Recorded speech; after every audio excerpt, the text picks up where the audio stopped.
Mwiriwe mwaramutse mwe wese venaho aherereye karibu kandi mu kiganiro cacu c'intahe mushikizwa na televiziyo Heritage nkuko bimenyereye iminsi yose twama dufise umutumire mushasha aza kudusangiza intahe yiwe vy'ukuri ingene Imana yabanye nawe ikaba umwizigirwa. Uyu munsi rero dufise umwungere mw'ishengero ariko yahoze aterekwa cane ibintu vyo gusenga ariko kandi afise nakandi kahise kiwe vy'ukuri kaboneka nkaho mengo ntazoba umwe mu bazokorera Imana. Imbere ko ndabivuga vyose kandi amuha akanya atwidondore atwibwire mwese bandanye tuyaga. Karibu cane. Urakore cane. Amazina nitwa Joseph Bukuru, nkabasanzwe mvuka mu Kinama, sangwe mfise umukenyezi yitwa Bahati Joseline, nkaba mfise n'ikibondo kimwe, hama nkabasanzwe ndi umukozi w'Imana ndongo ishengero ritegura umugeni w'umwizigirwa wa Kristo Yesu. Risanzwe riri mu bice vya Gatunguru hariya. Akazi. Mwotubwira mwatwiye ko usanzwe urongo ishengero ariko imbere y'uko urongo ishengero haraho wabaye haraho waciye. Mwotubwira ibihe bikuru vyaranze ubuto bwanyu, mwakunda iki, mwakora iki, ni ibihe bintu vyatwara umwanya wanyu munini? Ego mu buto bwanje novuga ko ibintu vyatwara umwanya munini cane. Icambere nuko naranzwe n'ubuzima bw'ingwara. Naranzwe n'ubuzima by'ukuri bw'ingwara, naringwa ingwara y'umutima, kandi iyo ngwara by'ukuri yari ingejeje ahantu. Ico novuga ko ari ikintu cambere novuga gikomeye, naranzwe n'ubwo buzima bw'ingwara y'umutima. Iyo ngwara y'umutima mwagiye kumenya ko muigwaye mufise imyaka ingahe? Iyo ngwara vyaje kugaragara cane guseruka mu gihe nari nko mu 10, niho niga mugabo kubera ibihe kanaka vyatumye vy'ukuri bigaragara ko ndayigwaye, kuko harageze igihe ukuntu umuntu agira umwete w'ivyigwa rimwe akazinduka ugasanga biranashika mbere ikibazo umuntu yagiteguye neza ariko arakora ikibazo ugasanga biranse. Ico gihe rero kubera ama stress novuga yuko bifise intango canke inkomoko mu muryango. Kuko papa na mama batarakizwa bari abantu by'ukuri baboregwa cyane, kandi muri uko kuboregwa baragwana gose. Rero jewe nk'umwana misanze umwana wese icaba yiteze ku muvyeyi n'urukundo. Rero jewe ubwo rukundo ntago nabona, ahubwo nagoma mbona ivyago gusa. Bero nivyo vyatumye ntunura cyane, hama kubera ko ama stress n'ibindi vyatumye iyo ngwara y'umutima yaduka muri jewe. Biza kugaragara rero biciye mu bimenyetso, kuko harageze igihe nicaye canke ndiko ndagendagenda nkumva ndazunguriwe, mbere bigaragara vy'ukuri ko nta nguvu nagira, nari umuntu nyene nka magonyagi gutyo no bivuga gutyo. Rero vyaje kugaragarira mu buryo novuga bw'ibimenyetso. Ego hama ikindi naco novuga ko caranze ubuto bwanje, n'ubuto vy'ukuri bwo kutizera Imana, ubuto bwo kugwanya abakizwa, ubuto bwo kugwanya abasenga Imana. Kandi vy'ukuri narabagwanya mbere. Ico gihe nagira n'akantu ko kubibwira abandi muri quartier katamana iriho, nabo bantu bavuga yuko banayisenga bati muri ko muratakaza umwanya, iyo Mana musenga itanabahindura. Urumva ivyo vyanatuma n'abakizwa ndabanka, ko narabona umengo nta kamaro kavyo. Rero ikintu rero kinakomeye cyane novuga yuko nari nk'abanyeshure twigana bamwe dutashe turiko turataha kujya ku banyeshure, kubera utuntu umuntu yibaza ko ari ubwenge yoba afise, kandi iyo umuntu ari nko mu 10 mu 9 muri byo bihe vya kera yari umuntu ubona ko aficiye ubwenge cyane. Rero muri communauté novuga ko abantu nagerageza kubibasigurira katamana ihari. Rero ivyo novuga yuko ari byo vyaranze ubuto bwanje, mugabo novuga yuko nari nkiri mu buzimire, sinari bwamurikigwe n'umuco wa Kristo Yesu. Umuvuga ko kugwanya abakirisi ndaguma ngo mutubwire kwera iki mwabagwanya, kumbure hari ikico bari barabagize canke hari ibintu bibi bakora mutahuriza ku buryo ubanka hanyuma ukabankisha n'abandi bari bakoze ku buryo wumva umenga urafise ubwo gwanko byarizanye canke ivyo bari barakoze byatuma ubanka? Ikintu cambere catumye ndabanka nuko abakizwa bamwe ntiberekana umuco w'abana b'Imana. Nivyo jewe nari nkiri umunyavyaha, mugabo twari twama twitega ivyiza kuri bo. mugabo bamwe bamwe hagukizwa neza ahubwo vyaje biza bakizwa nabi. Rero gukizwa nabi ivyo vyatuma ndabanka kuko wasanga bamwe bamwe mbere tunasangira n'ivyaha tuba mu vyaha. Rero muri ico gihe navuga ati aba bantu ibintu nyene barimo iyo mana yabo inanirwa no kubahindura ni Imana bwoko ki. Rero ico nico catuma novuga yuko abakizwa ndabanka cyane. Ego. Mwatubwiye mugaha hagati ngaho yuko mwari mufite ikibazo c'ingwara y'umutima. Ego. Hanyuma kandi muratubwira ko kumbure byava kuko ngene mwari mwiteza urukundo ku bavyeyi igihe batari bwamenye Imana ariko ubwo rukundo ntimururonke. Vyagenze gute none abaganga barabavuye bunye ko tubona mukiriho iyo ngwara mwiyumva gute muri ico gihe hanyuma vyanabandanije gute ivy'ingwara yanyu? Aha kubijanye n'ingene uko vyakurikiranye mu bisanze imuhira hari ikibazo c'uburyo ntivyari gukunda yuko notera intame nkaja kwa muganga. Rero namana amaganya namana ibibazo bidasanzwe kandi ivyo bibazo vyatuma ntabona ejo hanje ahubwo ubuzima bwanje nabubona kari uyu munsi nyene kuko ntivyakunda yuko mbona ejo hanje kandi numva kamagara nagoma numva nyene ko ngiye gupfa kandi mu bisanzwe hajya hari umwanditsi umwe yashoboye kuvuga ikintu aravuga yuko yitwa Lewis niwe yavuze yuko ngo abantu iyo bari mu munezero ngo ijwi ry'Imana ntibaryumva neza. Iyo abantu bari mu bihimbaro banezerewe mugabo ngiyo umuntu ari mu vyago ngo niho yumva ijwi ry'Imana cyane canke niho yumva ashaka kurondera Imana. Rero nanje nari muri ubwo buzimire no vuga gutyo mugabo muri izo ngwara narumva vy'ukuri yuko uko biriko biragenda kose numva yuko nkeneye ikindi kintu cyoza kikantabara kikankura muri ibyo bihe. Ego. Hanyuma muri ico gihe rero vyahavuye bigenda gute mbega mwarakize canke n'ubu muracagwaye vyagenze gute kugira ngo iyo ngwara yanyu mubandanye muyibana nayo canke igende? Ico gihe Mutama yaciye akizwa yakira Yesu nk'umwami n'umukiza. Mutama arakizwa na mama arakizwa hama Mutama yarabona vy'ukuri ibihe ndimo vy'ingwara. Mu nyuma niho yavuye ambarira ati muhungu wanje ndabona ko ubuzima uhaye mu ari ubuzima bugoye igikomeye ndumva ko woza mu ishengero ukaza gutyo ugasengerwa. Jewe ico naciye nkora kandi ndabishimira cyane Mutama yamvyaye kuko hari umwanditsi yitwa Boris Konono niwe yavuze ngo le meilleur cadeau que vous puissiez faire à une personne c'est de lui parler de Christ. Avuze yuko ingabire nziza ushobora guha umuntu idahera ni Yesu Kristo kuko ngo umuntu urashobora kumuha imfungurwa mugabo ngo imfungurwa inyuma y'amasaha 6 ziba zihetse. Umuntu urashobora kumuha impuzu inyuma y'umwanya kandi kizo mpuzu zikarangira mugabo ngo ingabire nziza woha umuntu ni Yesu. Rero ndashima cyane Mutama Imana ni muhezagire aracariho niwe yamfashe ukuboko arambiye ati mwana ingo tugende kwishengero. Nshitse muri iryo shengero kuri baranyakiriye barundi barambwira Yesu nta kindi bambariye naciye nakira Yesu nk'umwami n'umukiza. Mpejeje kwakira Yesu nk'umwami n'umukiza ubugingo bwanje bwarahindutse kuko niwe vyizigiro vyacu turabye muri Zaburi 119 ku murongo wa 147 Bibiri ivuga ngo amajambo yawe niyo nizigiye. Muri ico gihe nacimba muri ubwo buzima bwo kwizigira ijambo kare ntaramurikirwa n'umuco urumva ko nta vyizigiro nari mfise mugabo nkuko Zaburi hano ibivuga Bibiri ivuga ko amajambo y'Imana niyo nizigiye. Naciye nsengerwa nakira ingabire y'ubugingo budashira.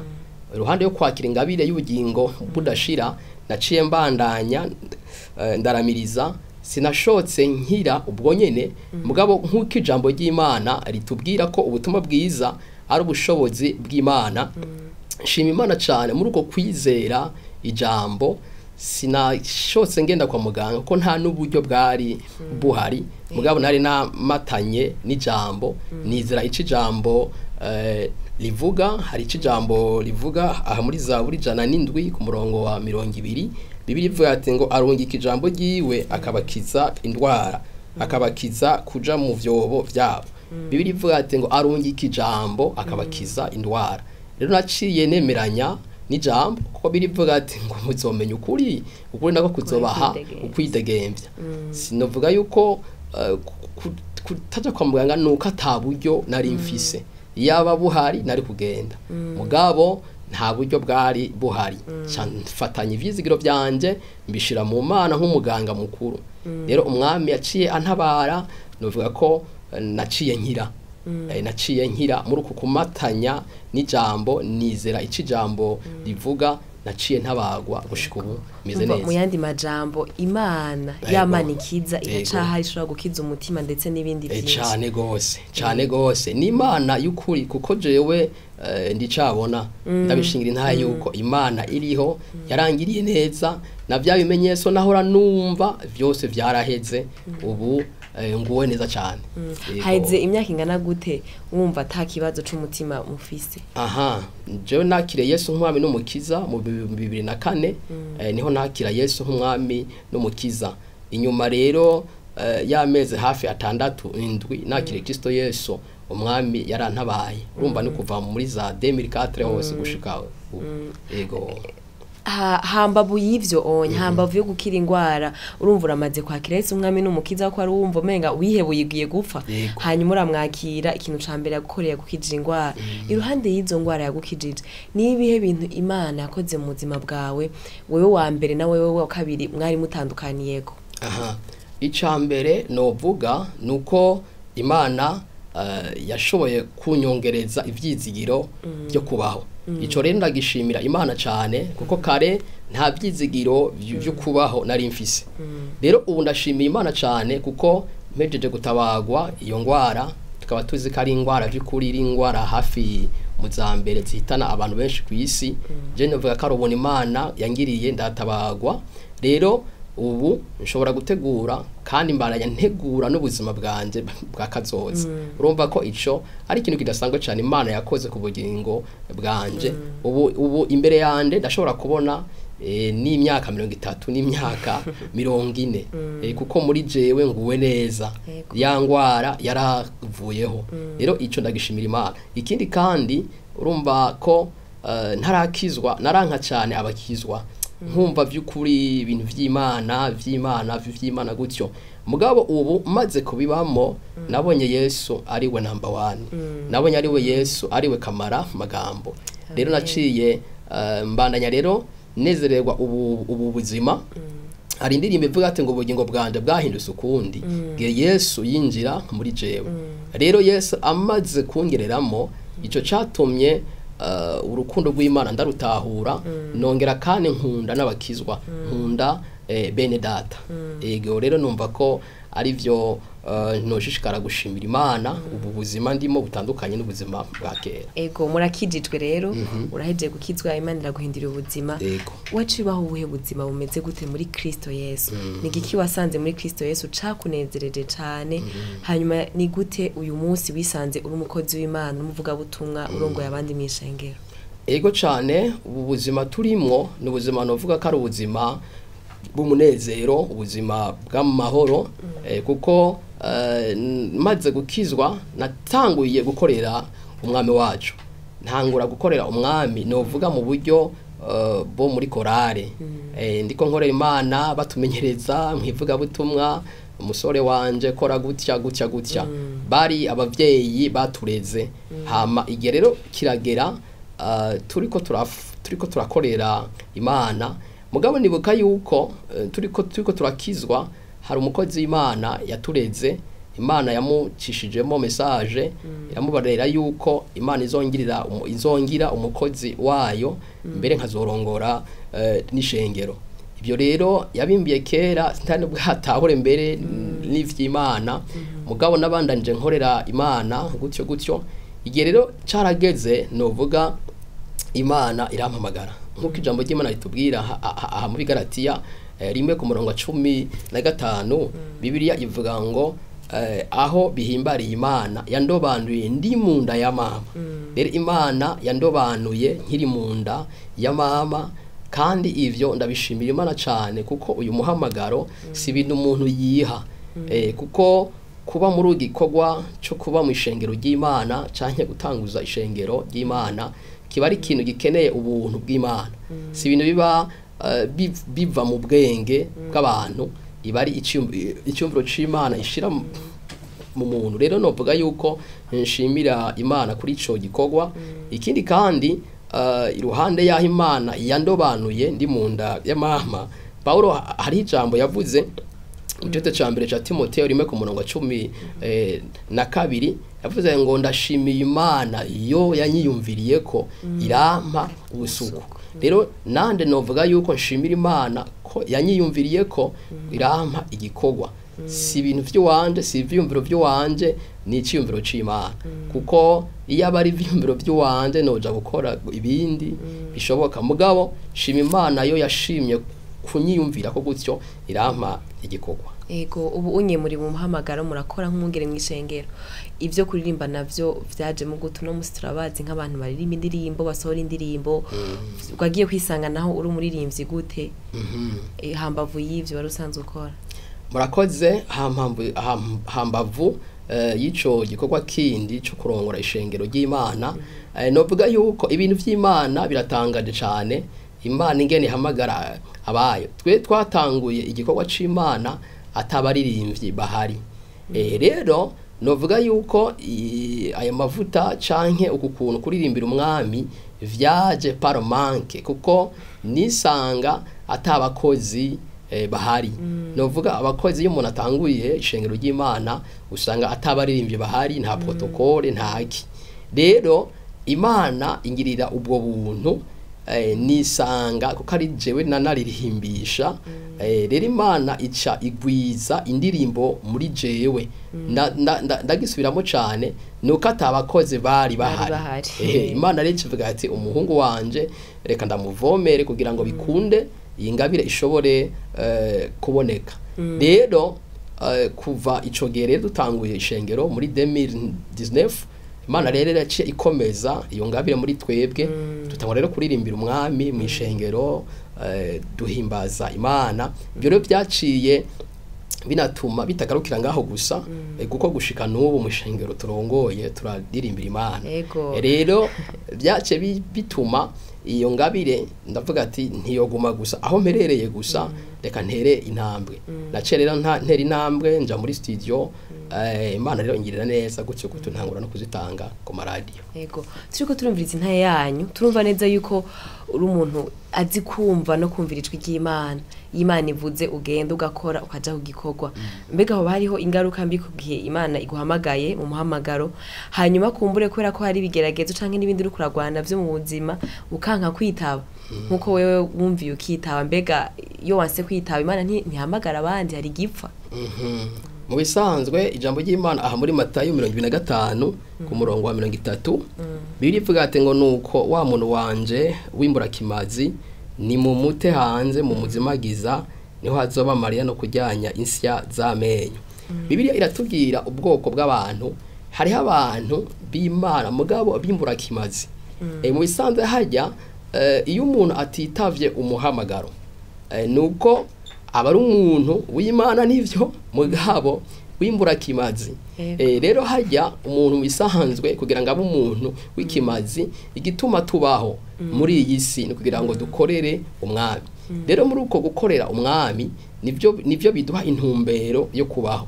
Rero novuga yuko umuntu by'ukuri Imana yohamagara hama ntiyitabe uyo muhamagaro, novuga ko mu ruhande rumwe haba harimo akantu kubugararije. Haba harimo akantu kubugararije ko kutashaka gushira mu ngiro ic'Imana iriko irakuvuga ko canke ic'Imana yavuze. Kandi kenshi turabona n'abakozi b'Imana Imana yahamagaye hari n'ivyo banahomba mbere, gasanga bari kuba abantu bikimaze. Turabona ba Mose yari samuragwa, yari umuntu akomeye, yari guhapa abana Farao. Mugabo harageze igihe kubera umuhamagaro cyo yaciye akora, yaremeye arahomba. Iyumvira umuntu yamaze imyaka 40 ari umukwe wo ku ndaro, uraza umukwe wo ku ndaro nta valere misanzwe agira.